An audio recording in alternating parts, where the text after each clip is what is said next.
Good evening, Bula Vinaka and Namaste. I'm Vijay Narayan and you're watching Fiji Village Straight Talk. Tonight we have the Rooster Chicken Fijian Drua women's team strength and conditioning coach and former Fijiana flanker Mere Moto and Drua prop Mereoni Vonosere in studio with us. It is a pleasure because we have been trying to get the Fijian women's Drua team for more than 2 years.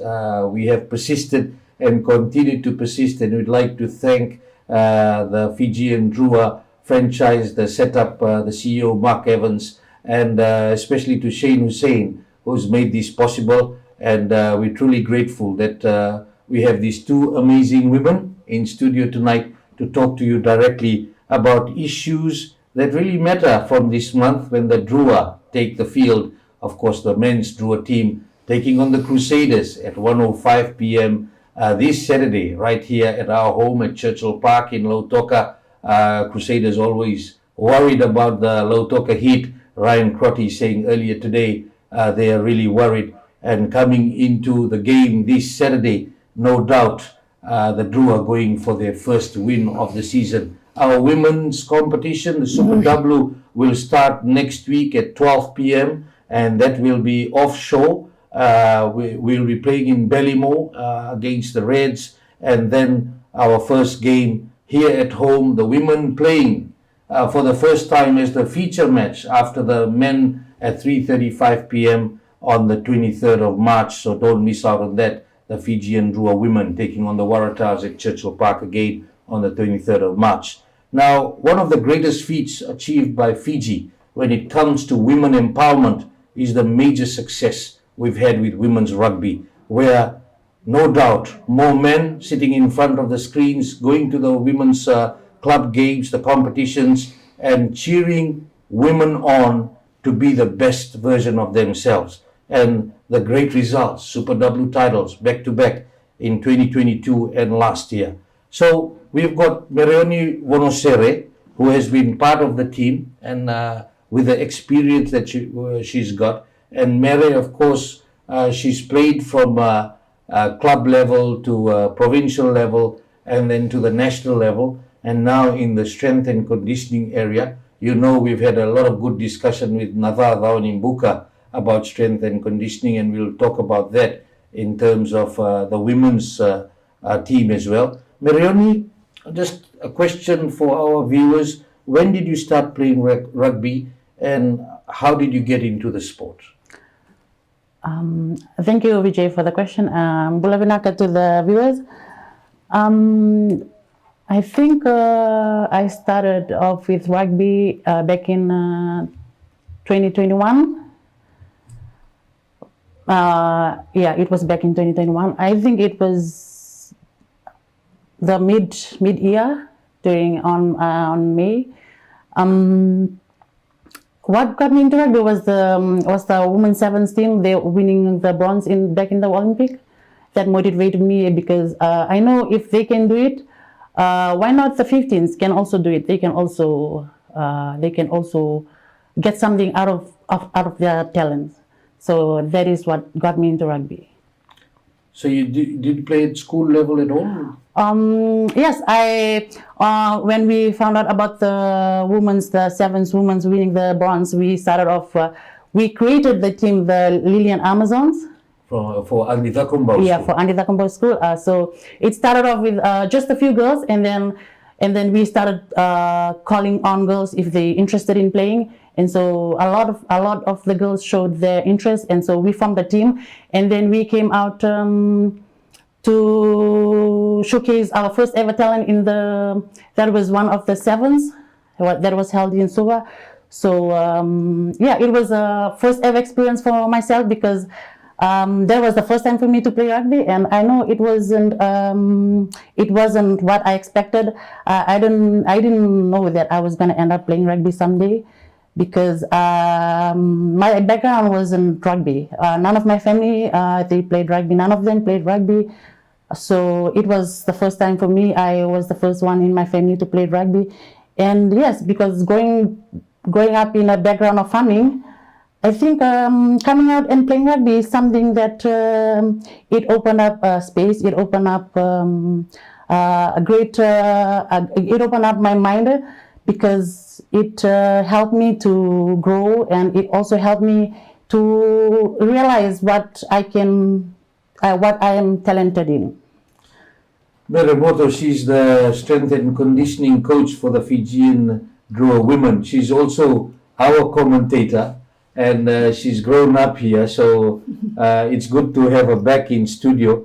And of course, Mary, you started playing rugby from university level. Yeah, so unlike Oni, who had the opportunity to play at secondary school level, when I started rugby, well, pretty much like everybody else, with the family watching on the TV, cheering the Sevens boys.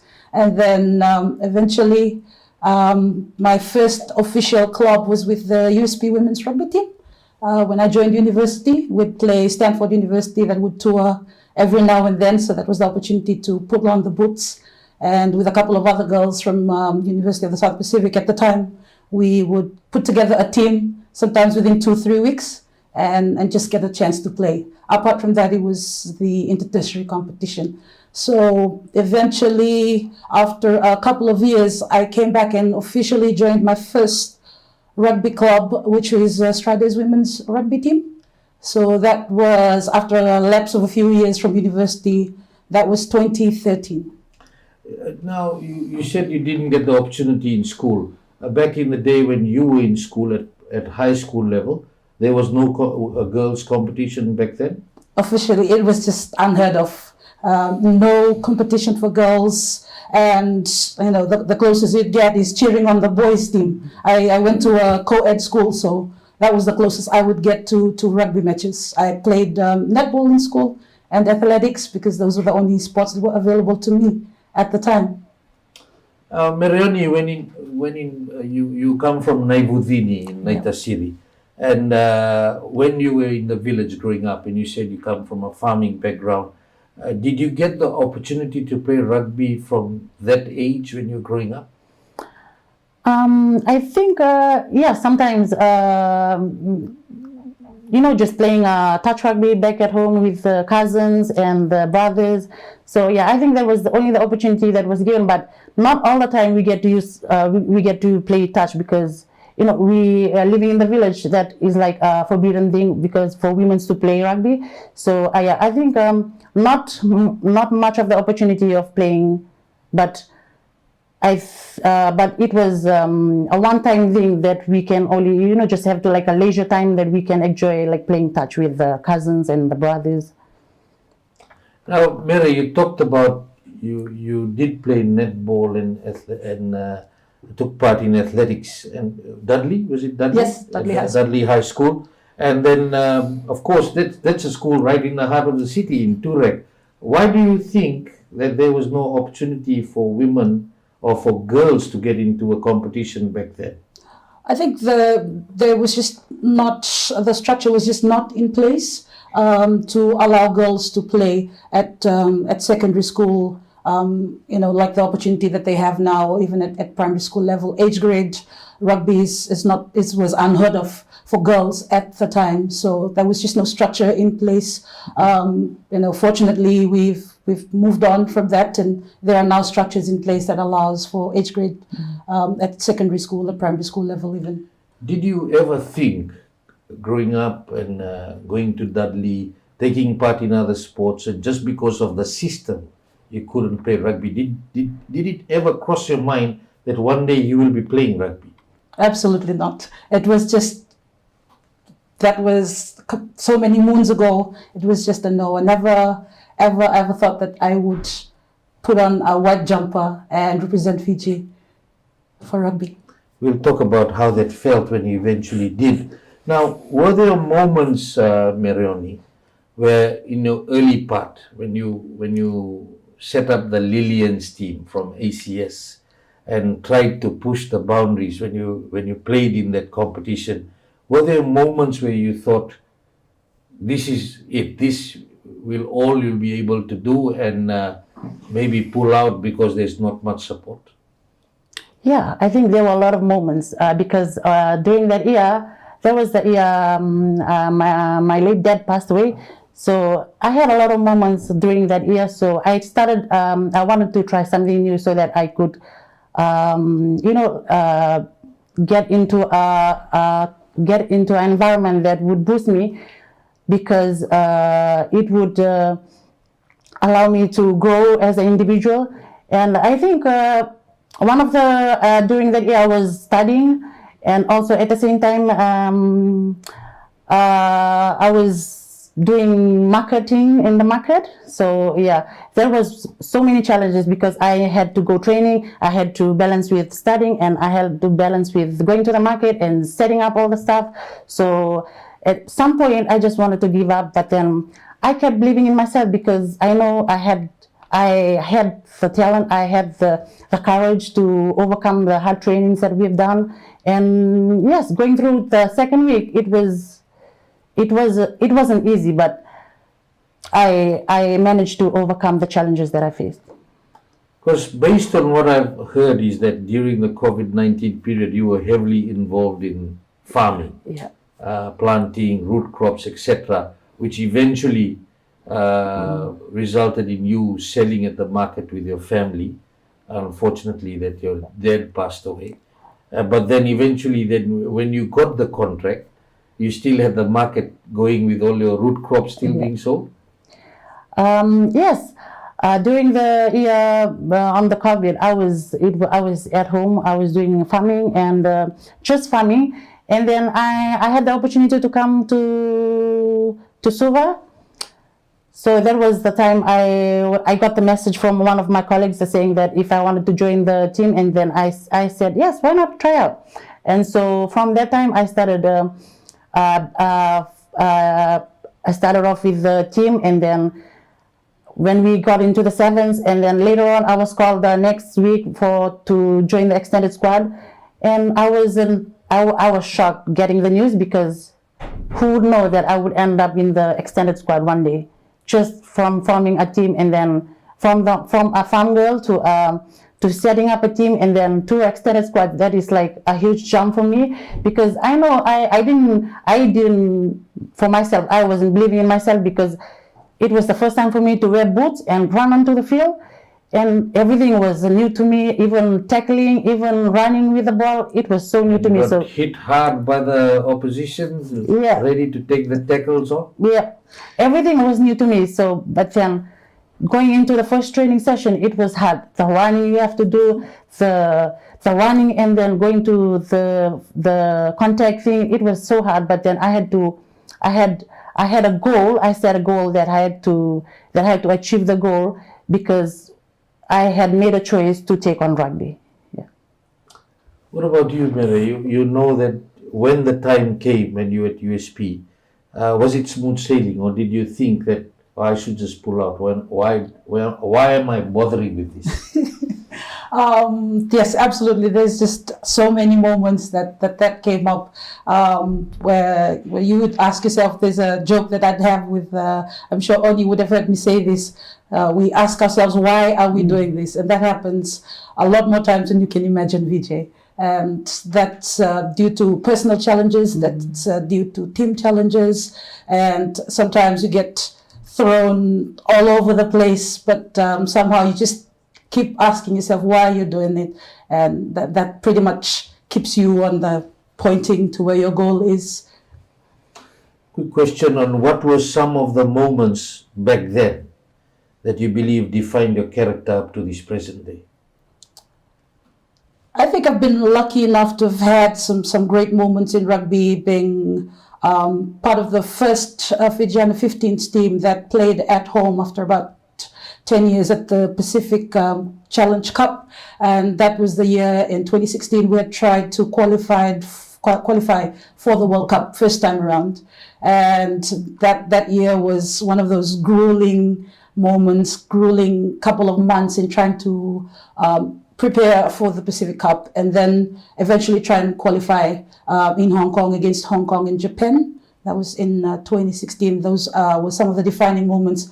And luckily we had such a great team of coaches and management, and the team bond, I think, within the players was what was the glue for all of us, and that's just one. There's been a couple of other of those moments as well.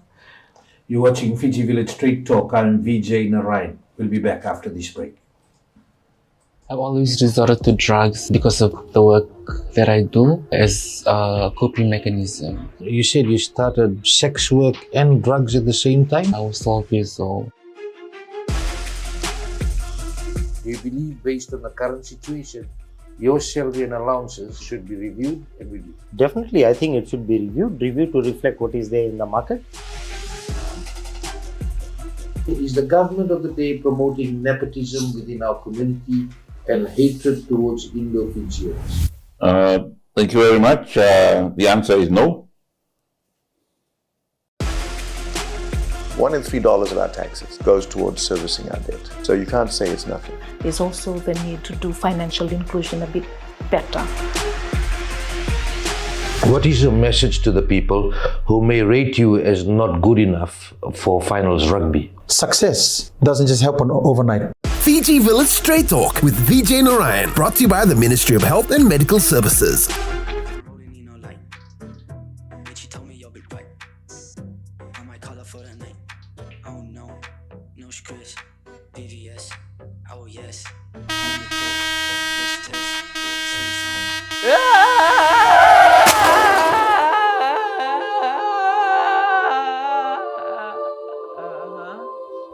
Wait, where am I?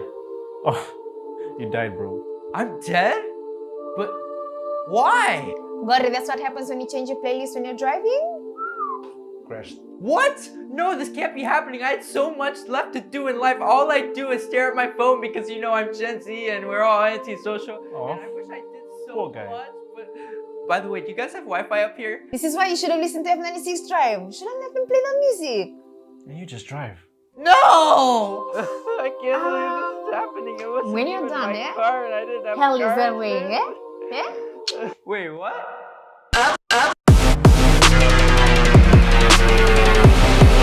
Bring it back, bring it back, bring it back.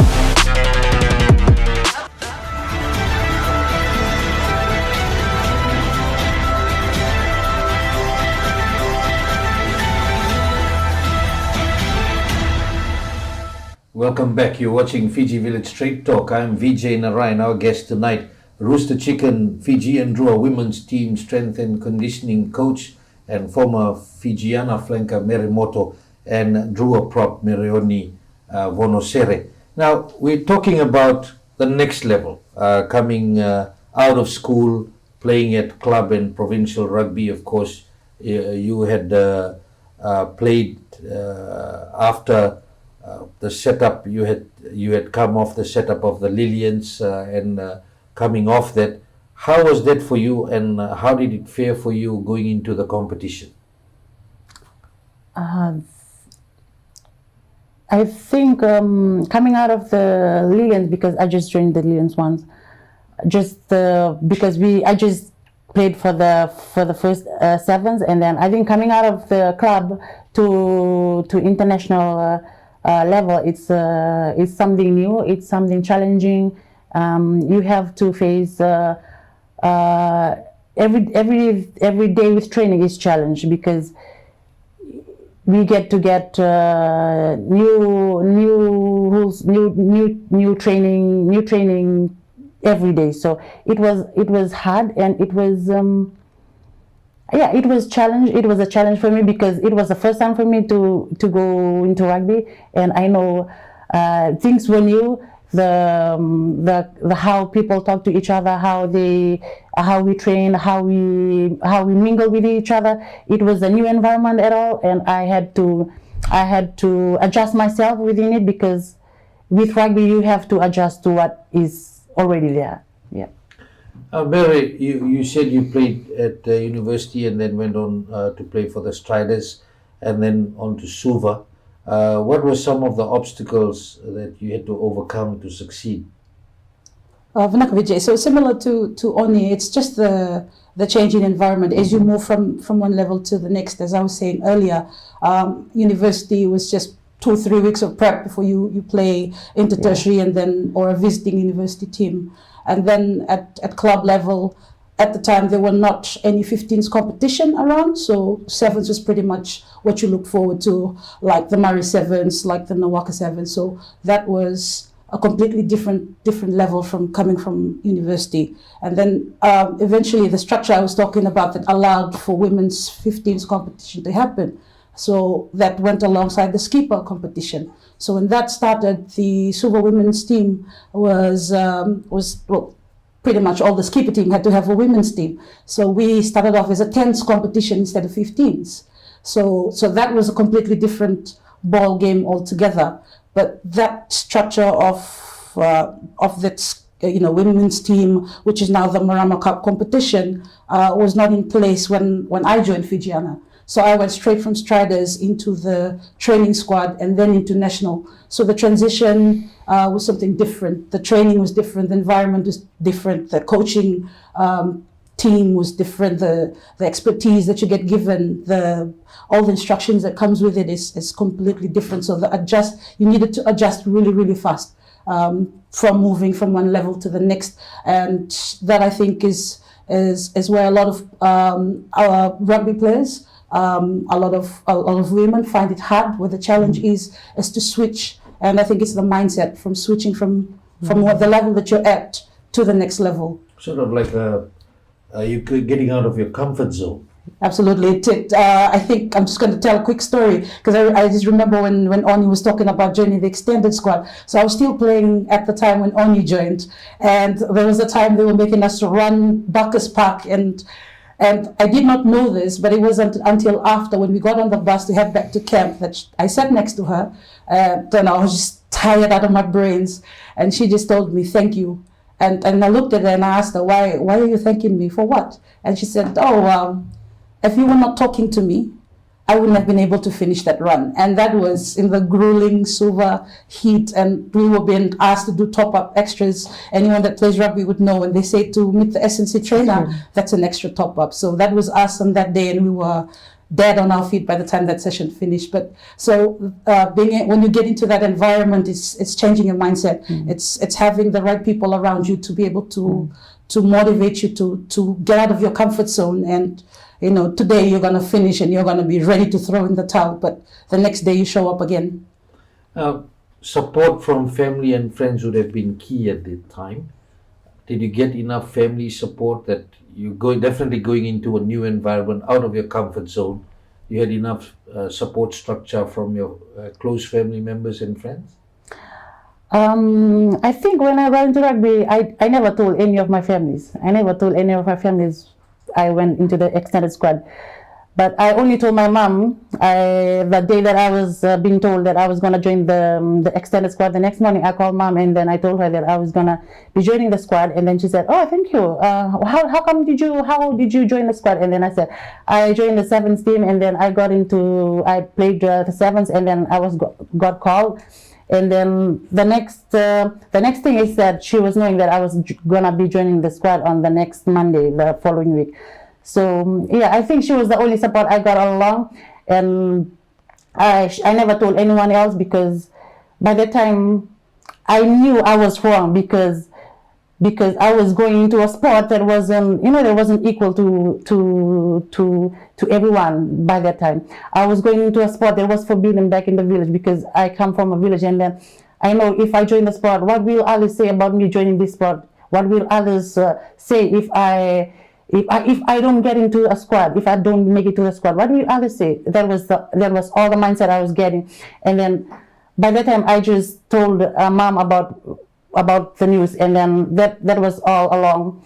So yeah, I think that was all the support I got from them. And then when I made into when I made the card in the Super W that year, I didn't tell anyone. I was just waiting for everyone to find out on the media and stuff, so that they know I was in the squad. Yeah. Mere, for you, support from family and friends? Well, I was lucky enough to have such a great support system. Similar to Oni, it wasn't because I didn't want to tell them because they wouldn't support me. It was because I was just the kind of person that would like to keep a lot of things on the down low. And but when they eventually found out that that I made the team, everybody was behind me all the way, and I was lucky to have such a great structure and support from my friends that were just like family to me, and they were always there for me.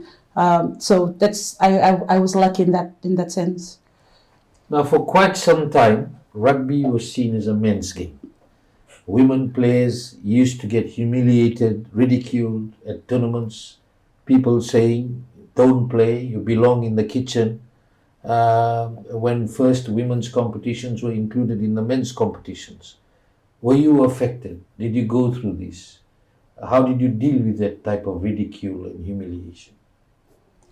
Well, for me, I heard those comments.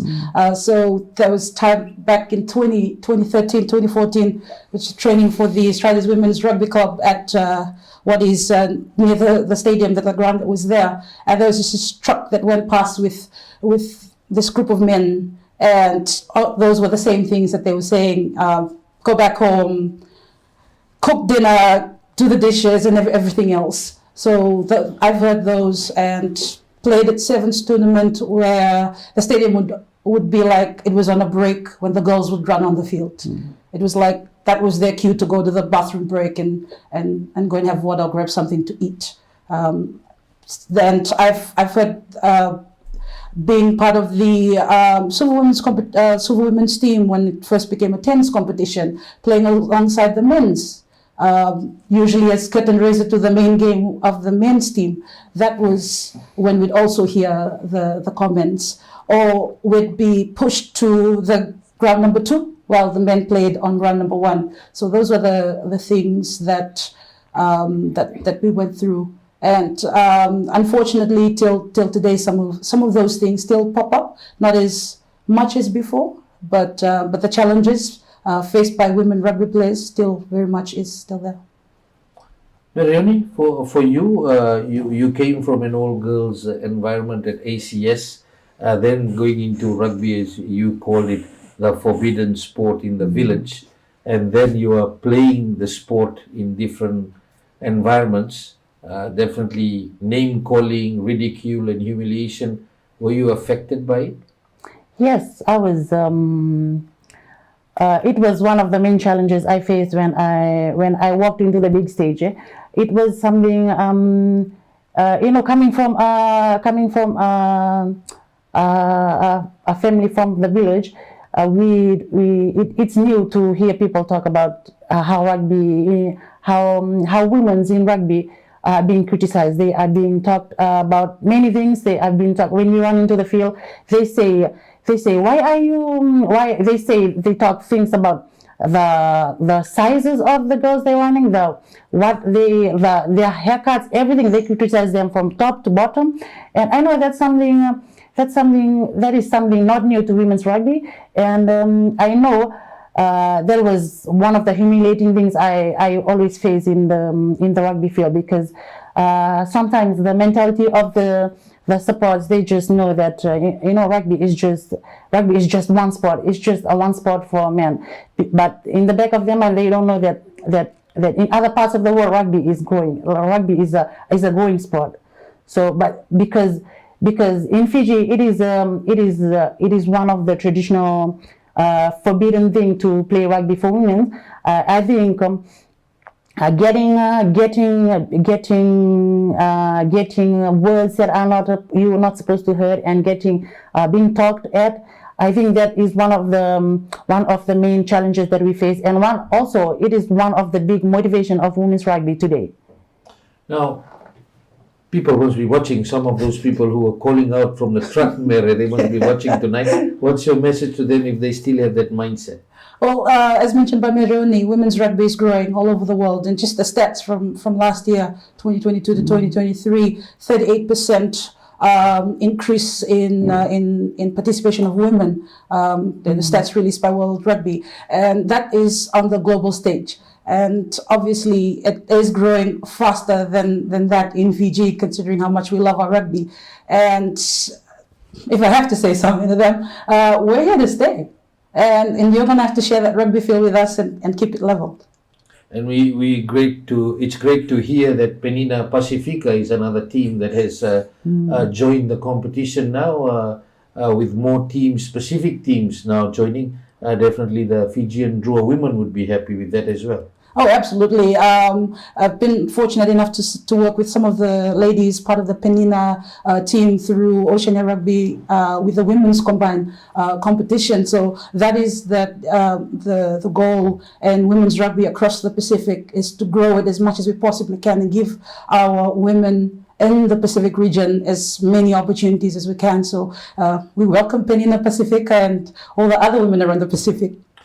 The international level, the competition is different. You talked about that it is a big ask, changing from school to club, even provincial, international, playing against teams like even the franchises in the Super W, that's at the top level, and also playing for the national teams again, going into competitions which are global competitions.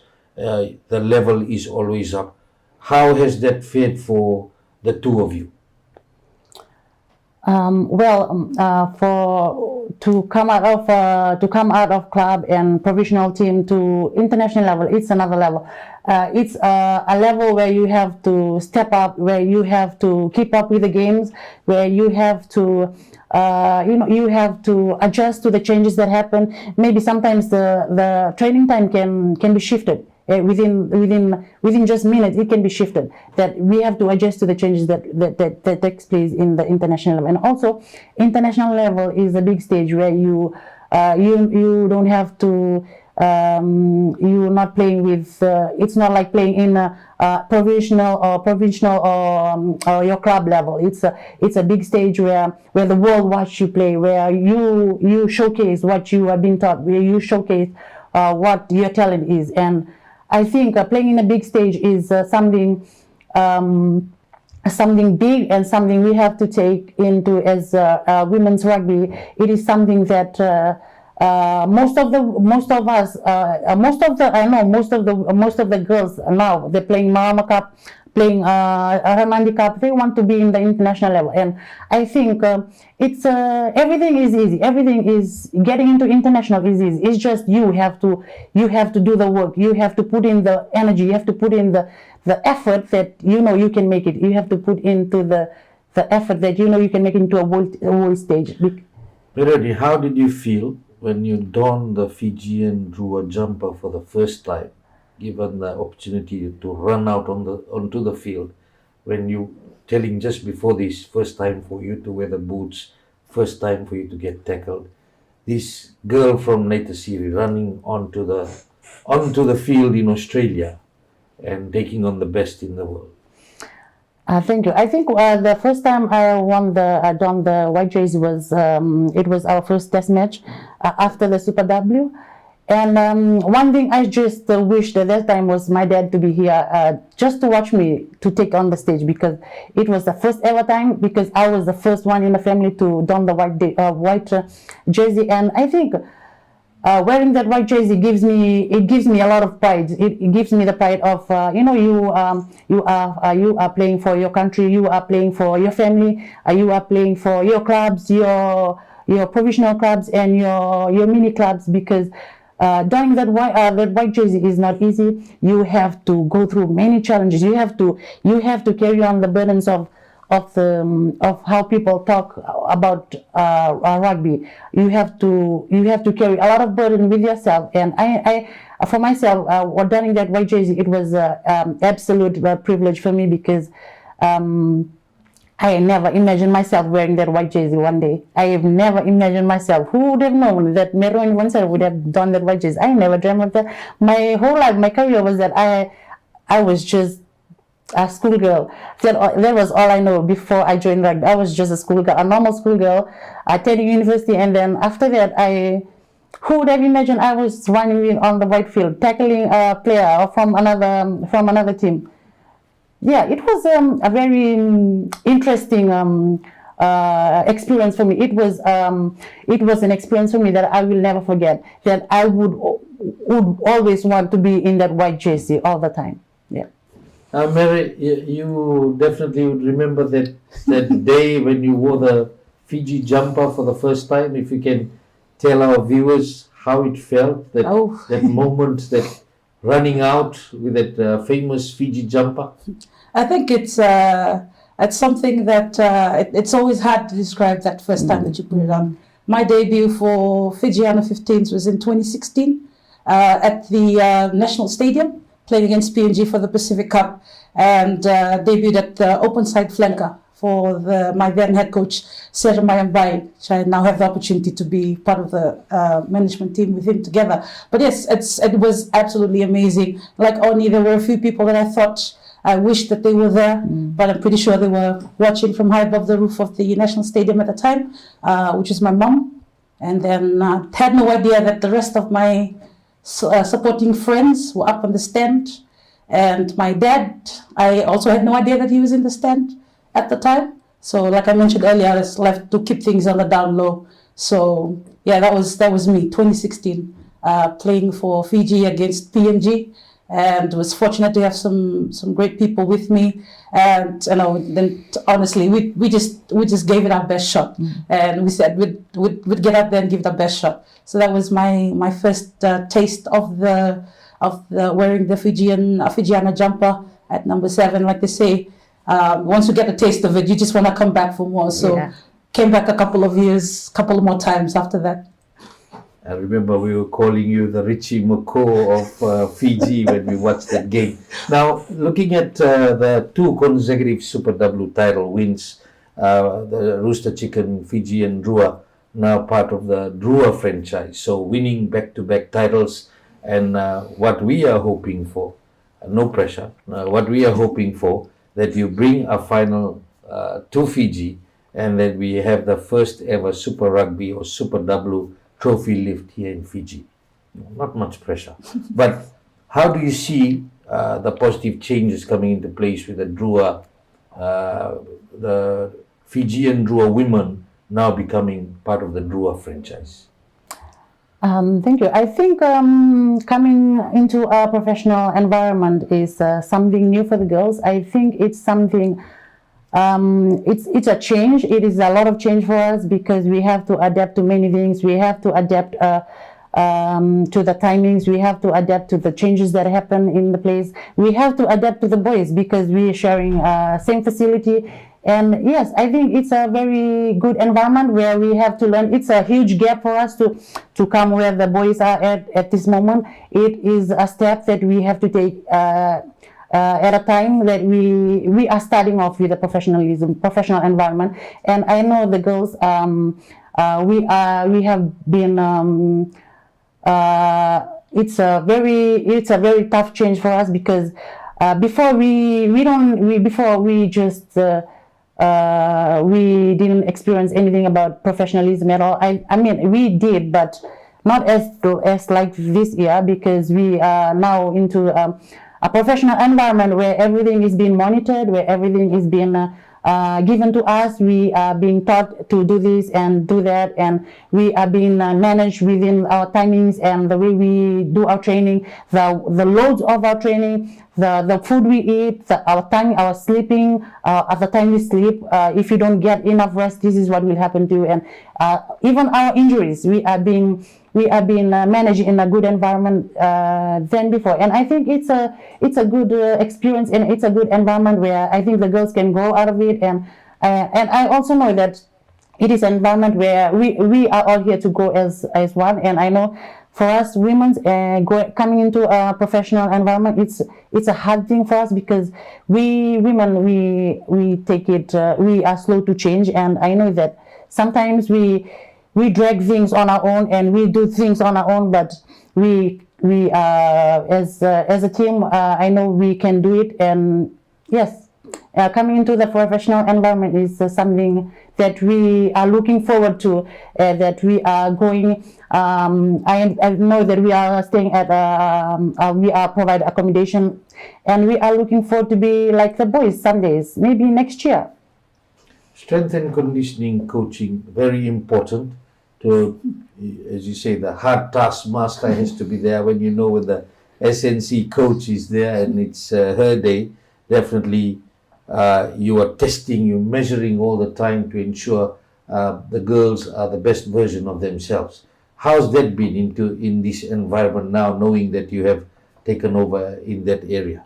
Well, it's been the switch to now being in the professional setup with Drua has been not just great for the girls but for the management team as well. As you said, with strength and conditioning, we're always testing everything, and right now we have the facility to be able to do those tests, to have valid tests and track the girls through proper systems, proper tracking, proper loading of the girls, and also within that professional setup we have between the two strength and conditioning coaches, we also have consultants, and we've got the speciality of Navada Wanibuka and the rest of the SNC team that are always there to assist and help however they can, and to be able to give the girls the best and get them as in perfect performance condition as we can before the season starts. So that professional setup is not only great for the players, it's great for the management and support staff, and it's just the beginning of where we can take women's rugby to, and we're talking about next level. This is where it starts. The professional level that we're talking about also to ensure we have 80 minutes of good rugby. At times, earlier on in the competition in the Super W, we could see that maybe we didn't have as a good finish in the last 20 or so. Are we making sure we fix that before the first game next week? Yes, absolutely. That's always been the Achilles heel of not just the women's, but for men's rugby right across the board in Fiji. And I think Drua men's have showed us that we can play 80 minutes, and there's nothing that's stopping these ladies from playing 80 minutes rugby. And I know that the SNC team, the medical team, the coaches and management team, the support staff from Drua are working hard to get our ladies to playing 80 minutes. You're watching Fiji Village Straight Talk. I'm Vijay Narayan. We'll be back after this break.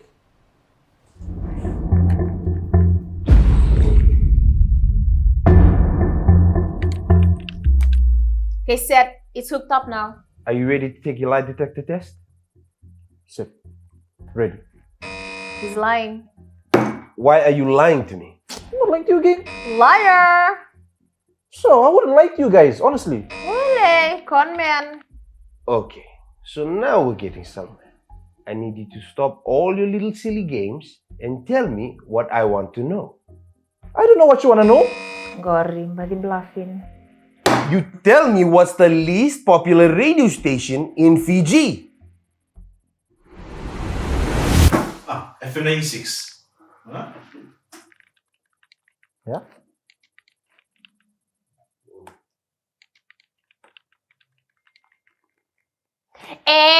You lie. Share. Eh? I'ma kick back when you fake like that. I'm a head out of the game, I don't play that back. Would you let me go? No, you never come back. I'ma be the best that you never had. I'ma kick back.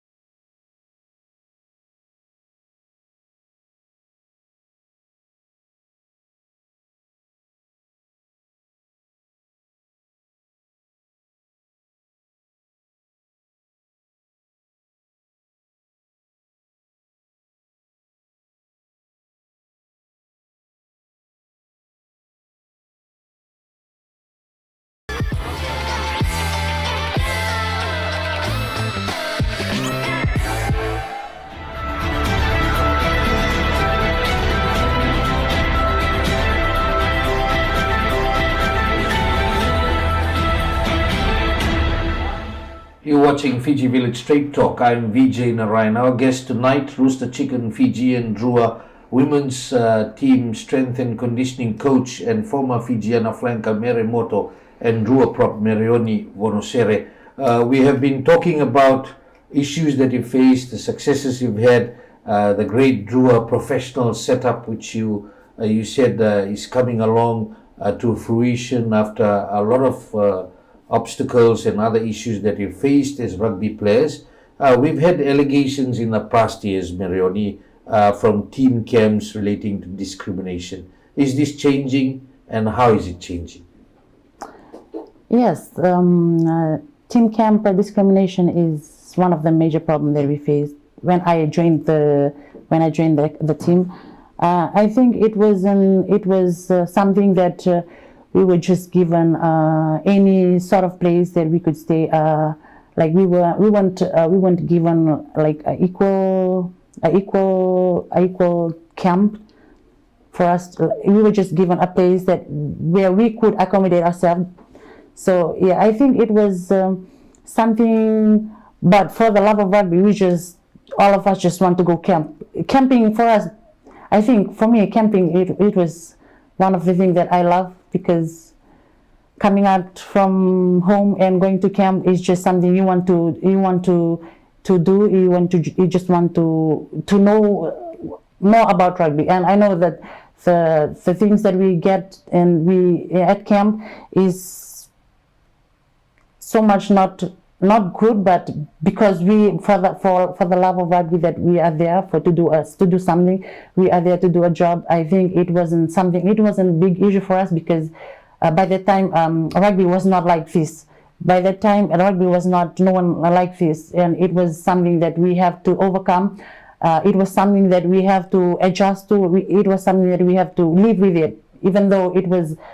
We were being discriminated, and we were being told of many things, but we stick together as a team, and yes, we've overcome that. There's been sad situations in the past also about teams and the Fijians connected to the country, even stories coming out in the past providing meals for the women's team players. Which came out in countries like Australia. How difficult do you think those players would have felt if they are not getting the required support as part of the structure? We know that Drua is now in the professional setup, but there are difficulties that have existed for previous teams. How do you think the players would have been affected by such negative circumstances? I think some of the things that happens within the team is a challenge, and I know about the getting the like you mentioned. I think that was one of the main challenges that they faced last year, and also I think it was one of the major challenge that they faced, because it wasn't the management fault or the girls' fault. I think it was just miscommunication within the teams and the management and the staff. And I think it's something that the girls take with them. It's a take back for the girls, and it's something for the girls to take back as a learning point from there. Now, there have been pay issues in the past. Mere, you've come through the mill. You said you started playing around 2013, debuting in 2016. Pay has always been an issue. How has that come along? We know there have been changes, issues are being rectified. How was it before? So back in the day, I think I was sharing this story just a couple of weeks ago when we walked into the Drua camp for this year. I was sharing it with one of the management players because, as I mentioned, Sir Membrai, who's also now part of the management staff, was my first head coach in 2016, and we were jokingly talking about it because back then there was no such thing as being paid. There's only said you just come into camp, they bring you to camp, they feed you, they accommodate you, and then at the end of a week they give you a brutal session on Saturday morning, they send you home, and that happens pretty much week in, week out as you prep. But then I remember we were joking about it with Coach Byers, because there'd be times when we'd be lucky enough that they would release some fund and there'd be enough money for us to grab like $100. So this would be after 2 months of training, and you'd get $100. To us, that was Christmas come early. So now that, that was back in 2016, and now it's 2024, and the girls have been offered contracts, and it's become their job, and they get paid timely every 2 weeks, and they've got standards to meet, they've got all of these things in place, but in terms of pay, it's now a job for them, and they come to work every day. That's great news, beginning from no pay to now contracted players. A great success story which continues to grow in terms of women's rugby. We are seeing great developments definitely after Super W competition, and as I said, after the women's team also coming under the Drua franchise. Family support, as we've said, is always critical. What is your message to the families, starting with you, Mereoni, families out there, girls or women in their family want to take up rugby? I think my advice would be that rugby is becoming a sport where is around the world is equal to both men and women, and I think rugby, the support that they get is for those that want to get into rugby. I think you just have to earn your spot, and when you earn your spot, you will get the support that you need. For you, Mary? Well, I think family is very crucial in as far as players development and performance is concerned. And I think in this professional setup as well with Drua and where we want to take women's rugby too, it's crucial that we have that support from family. They are the backbone of each player, and we're doing a whole holistic approach where we don't just develop them on the field but off the field as well. And 80 to 90% of the work gets done off the field, and with the right support structure in place from family, from friends, from the people that are close to you, that just accelerates, makes work easy in terms of the rugby aspect of each player. Substance abuse, mainly hard drugs, is a big concern in our country now. Hard drugs like methamphetamine and cocaine readily found in the country. The latest cases, 2 cases, one in Nosori, one in the west, of cocaine and marijuana, even found on school students within school premises. There's needles being found in schools, syringes being found in schools, and young people badly affected. What is your stand on drugs and a message to those watching?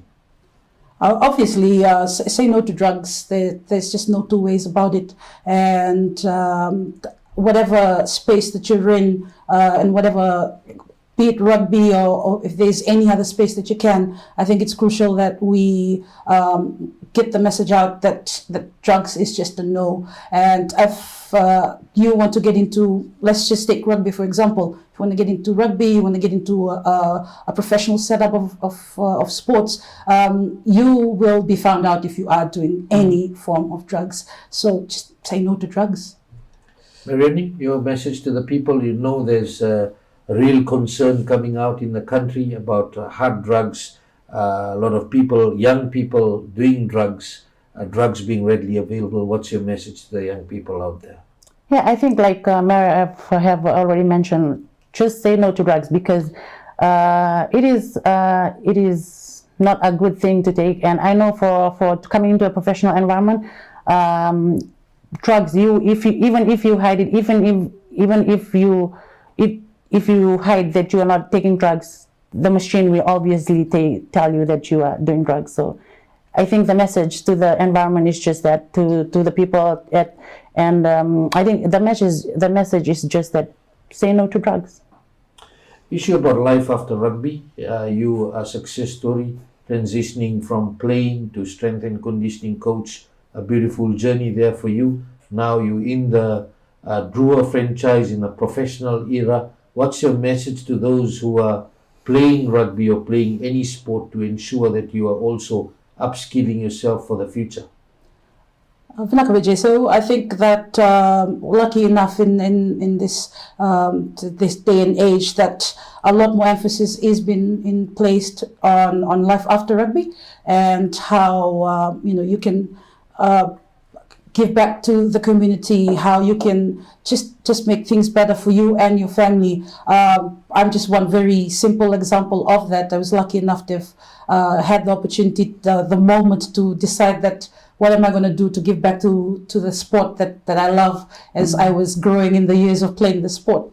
And, you know, we've just had to look at other rugby players that have opened up other businesses, other avenues, the Matawalus, those that are setting up other businesses for themselves in life after rugby. And just that it is crucial that while you are playing rugby, while you have the opportunity, and while you've got contracts and a regular income, I think it's crucial that we tell our players from a management and a coaching perspective that we encourage them to, yes, it's great to play rugby, but rugby will only last a couple of years. What are you going to do after that? And I think it's just changing that whole mindset of, I'm going to be playing rugby for the rest of my life. That's just impossible. So I think it's just important that we drive the changing of the mindset to life after rugby. Mereoni, you did say you're taking land management at the university, and then you went into the franchise setup. You continued with your education. Yeah. How is that coming along for you?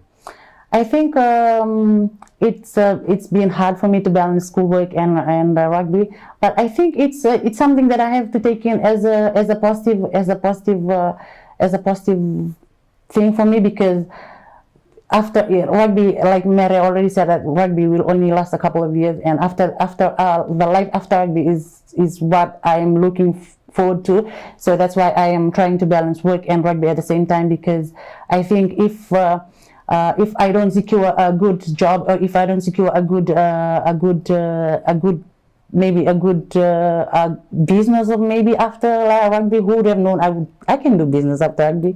But yeah, balancing work and rugby is just something challenging for me right now. I'm in my 300 levels, and I know it's hard, and most of my classes are face-to-face, and then I have to liaise with my course coordinators to take up the classes, to take up the tutorial, and just to do the online. And it's hard for them because I'm the only one requesting them for them, and I have to send in emails day in, day out, just to confirm if they are with me, or if for me not to be left behind. Yeah. Issue about mental health, even after COVID-19, a lot of young people, it's been assessed that there's more people, young people who are affected by this, and the thought of giving up on their dreams, another issue that many people are confronted with. Based on your experience, Mereoni, what is your message to the people?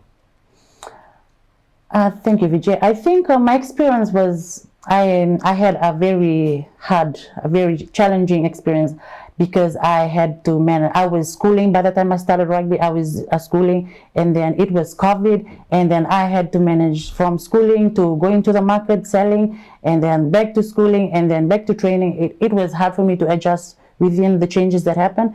But I think my message would be nothing is impossible in this world. If you believe in yourself, and if you believe you can do it, you can achieve it. And yes, you can do it. All you have to do is to put the right mindset into it, to adapt to the changes that happen, adapt to what comes up, and everything will be in place. I think people would be wanting to know, when you were during COVID, you took up planting root crops and other vegetables. What was your thinking behind that when you were planting at that time?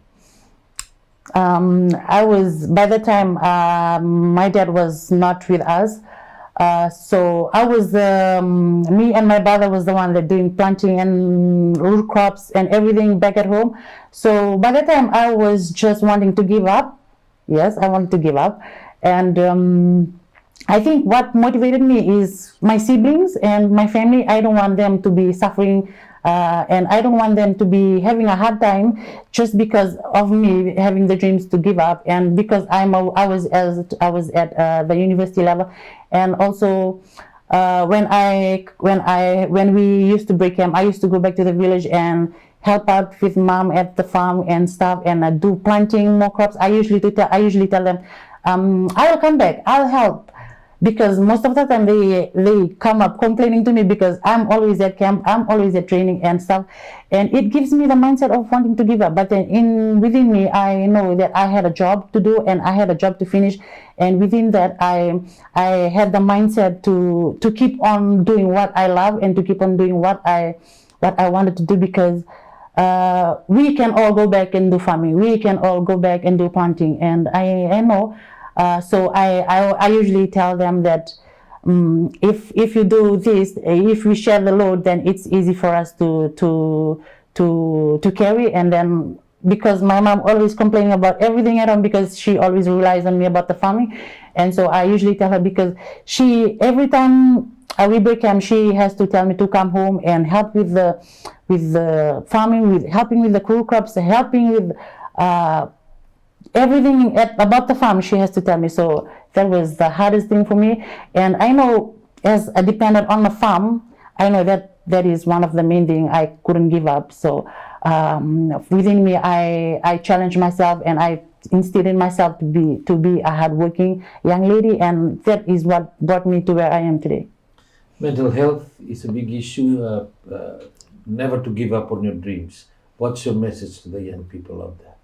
Well, obviously, mental health is real, and I think that a lot of us, it comes down to recognizing that this is very, very important and something that we'll have to deal with. So for me, always have that structure around you. As I mentioned earlier, I was lucky enough to have the support of family and the support of friends. At times, you'll not be able to talk to certain people, but find someone that you can talk to. Or, there are helplines that are available. When you share that problem with somebody, it's halved, and eventually it may not go away, but at least you can cope with it and you can deal with it, and get you through to the next day and then the next. So I think it's just recognizing that it is there, and if you do recognize it in someone else, being that person that they can confide in, and being their support system when they need it as well. And Mereoni, on Friday we are celebrating International Women's Day. It is great to have this day, but I feel that we should be celebrating Women's Day every day. As women in sport, particularly women in rugby, what is your call to the nation, to the people, to the government, to the NGOs? How can we all bring changes for the better? Thank you, Vijay. I think changes is inevitable, they always say.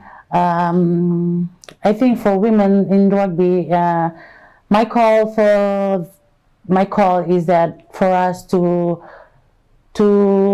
work together as women, to help each other out, to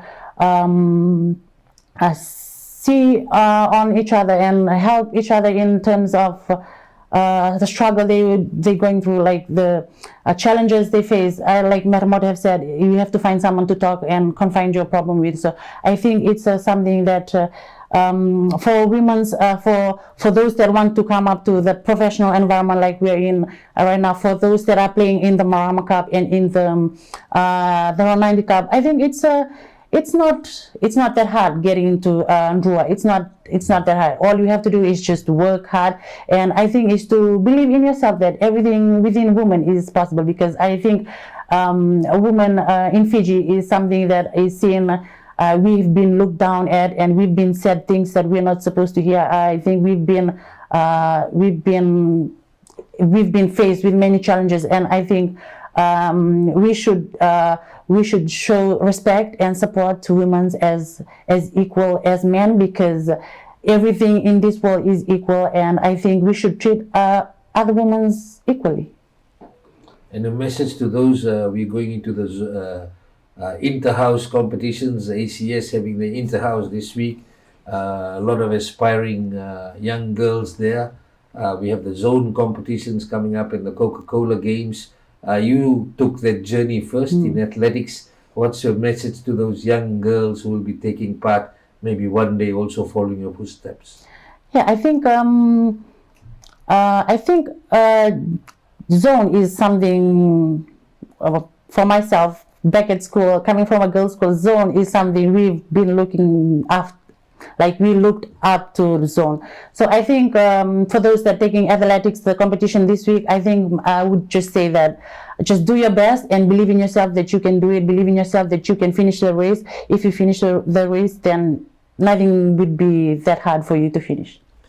Mere, just what's your call to the nation, to the people, the government and NGOs? How can we all bring changes for the better?